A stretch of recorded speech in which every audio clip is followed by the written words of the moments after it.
Review, un séjour avec les Autobots 1, Deluxe Class Roadbuster. Donc, nous voici avec un modèle de NASCAR.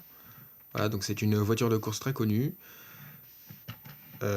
qui faisait des courses en fait, une voiture de course qui faisait des courses comme dans comment ça s'appelle Cars un peu. Bah, c'est à peu près ça en fait. Donc, on a ici le logo Chevrolet qui est dessiné puisque c'est de la marque Chevrolet. On a ensuite quelques trucs qui ont été ajoutés. Donc Amp Energy, avec la petite flamme en truc là, en silhouette. Ensuite, on a la signature du pilote, je pense. Alors, on voit pas très bien parce que c'est flou. Voilà, là, ça sera un peu mieux. Donc, on sait pas exactement qu'est-ce qu'il est écrit, mais on voit un peu un espèce de L. Donc là, c'est une lettre en majuscule, mais quelle lettre? Je pense que c'est un D. Là, on a un P et ça se termine en G, je pense. Ensuite, on a les numéros 88 qui sont ici présents. Voilà. Au-dessus comme sur les côtés. Ensuite, on a l'arrière du véhicule dont il n'y a rien de spécial. Juste la calandre arrière qui est toute verte.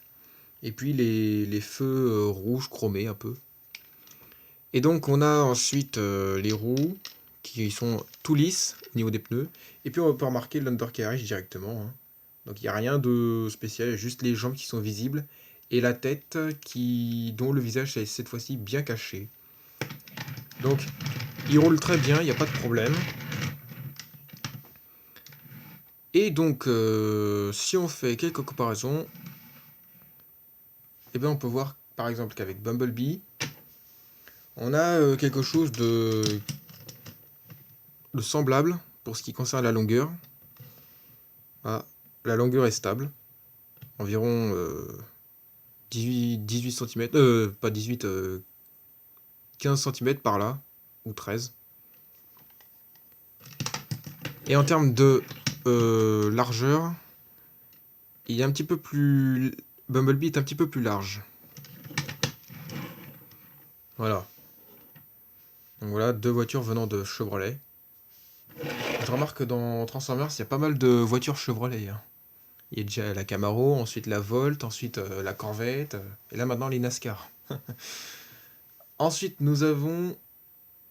bah c'est tout, pour l'instant. Donc du coup, il n'aura pas d'armement, hein, je vais pas vous montrer son armement. C'est censé être un pistolet et qui se forme ensuite en tronçonneuse et qu'on met comme ceci sur le toit. Là, il y a un bouchon qui permet d'installer son armement donc. Alors, directement passer à la transfo. Donc, on a l'arrière-train du véhicule qu'il faut soulever comme ceci. Et ainsi, on décale les panneaux qui vont servir de bras, comme vous pouvez voir, hein. Ensuite, on appuie sur les côtés du capot pour ensuite faire le grand décalage, comme cela. Ensuite, on va tourner.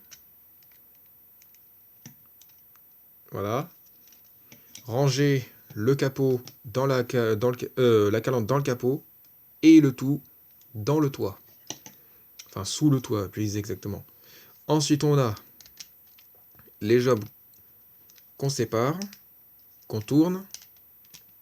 Ensuite, on a les panneaux, j'ai oublié de préciser, qu'on déclipse, comme ceci. Et les pieds qu'on met en angle. Alors, pas droit, hein, sinon ça tient pas, à cause du backpack, qui sera assez lourd. Ensuite, nous avons les capots qu'il faut serrer. Et ça, qu'on va serrer contre le dos. Donc on va ramener un peu de hauteur. Ensuite, on va soulever les bras. On va prendre cette partie-là et la mettre un peu sur la roue. Pareil de l'autre côté. Et soulever cette partie, les panneaux vertes, dans lequel, sur celui-ci, on a le logo Autobot. Alors, c'est pas bien mis là, c'est un peu de traviole. Voilà, super. Là, ça a clipsé, là, impeccable. Ensuite, nous avons les enceintes qu'on déploie comme ça.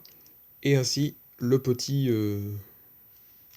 volets qu'on ouvre pour donner quelques détails en plus pour que ce soit assez fidèle au film.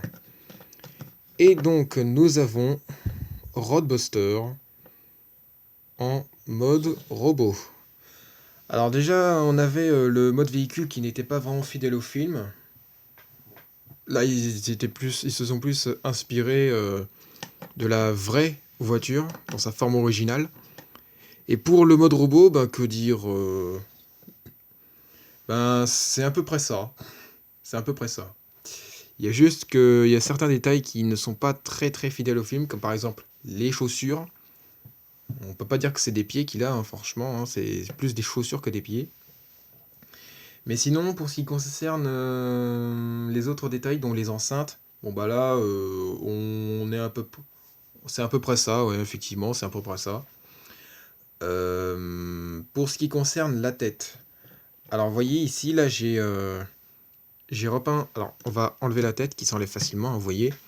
J'ai repeint du coup ses lunettes en rouge parce que j'avais remarqué qu'il avait des lunettes qui vit au qui vit au rouge parfois. Alors par contre, je ne sais pas pourquoi ils ont ajouté des cheveux à l'arrière de la tête, mais bon. Et puis en tout cas, ils ont fait la casquette avec les petites cornes vers les côtés. Le visage de Roadbuster, c'est pratiquement ça, ouais, effectivement, avec le long menton. Mais bon, un peu plus de proportion n'aurait pas fait de mal. On a ensuite entre le chest la fameuse roue. Alors la roue de motrice, je pense. Et puis on a exactement le même slip-bar que dans le film, hein, vous voyez. Hein. Par contre, pour ce qui concerne les panneaux, bon, il n'y a pas beaucoup de panneaux, il n'y a pas beaucoup de détails. Bon, après, hein, c'est plutôt pas mal pour, pour un Deluxe. Ah non, ça se trouve, le Human Alliance sera peut-être meilleur en apparence, mais je ne me contenterai pas de l'obtenir. Plutôt le Légion Class. Le Légion Class sera certainement assez fidèle au film pour ce qui concerne les détails, mais après, je vais pas me contenter non plus de prendre le Human Alliance. Effectivement, c'est pas vraiment mon but. Bon, alors bien sûr, on a un backpack assez chargé, mais au moins, ça n'a pas l'air très gênant. Hein. En tout cas, ça n'a pas l'air très gênant, effectivement.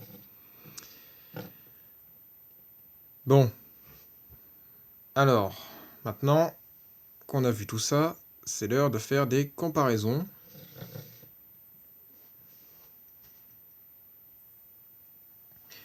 Avec Bumblebee.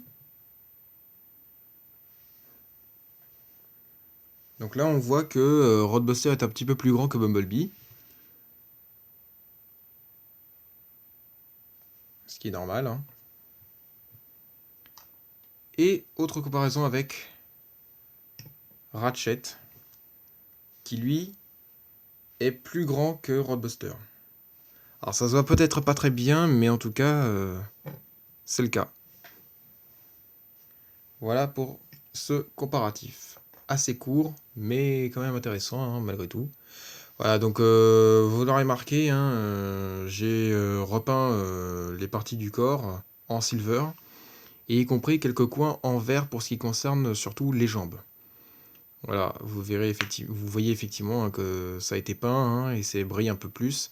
C'est pas le gris plastique comme on le voit ici, par exemple, mais vraiment du silver que j'ai dû ajouter en coup de pinceau, en ajoutant un bon coup de pinceau.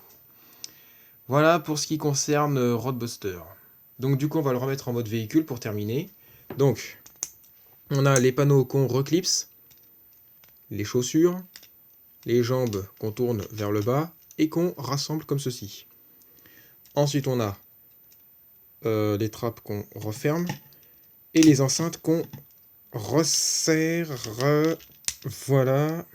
Ensuite, on a le petit truc qu'on relève, le panneau vert au niveau de l'épaule, l'appareil qu'on remet en place, l'appareil de l'autre côté. Ensuite, on va prendre cette partie-là qu'on va séparer. Oups, voilà. Le capot et la calandre qu'on déploie. On tourne. On reclipse. Voilà. Ah, j'ai oublié de... Ensuite, je sais plus. Ah oui, bah, enfin, oui, les jambes qu'on va ramener comme cela. Les panneaux qui servaient de bras qu'on va resserrer. Et ainsi, l'arrière-train du véhicule qu'on remet en place. Et là, nous avons autre... comment il s'appelle Roadbuster en mode véhicule une nouvelle fois. Voilà, donc c'est la fin de cette revue. N'hésitez pas à vous abonner si ce n'est pas encore fait. Sur ce, je vous dis à la prochaine et portez-vous bien. A plus. Pour les autres hackers, on verra dans l'avenir.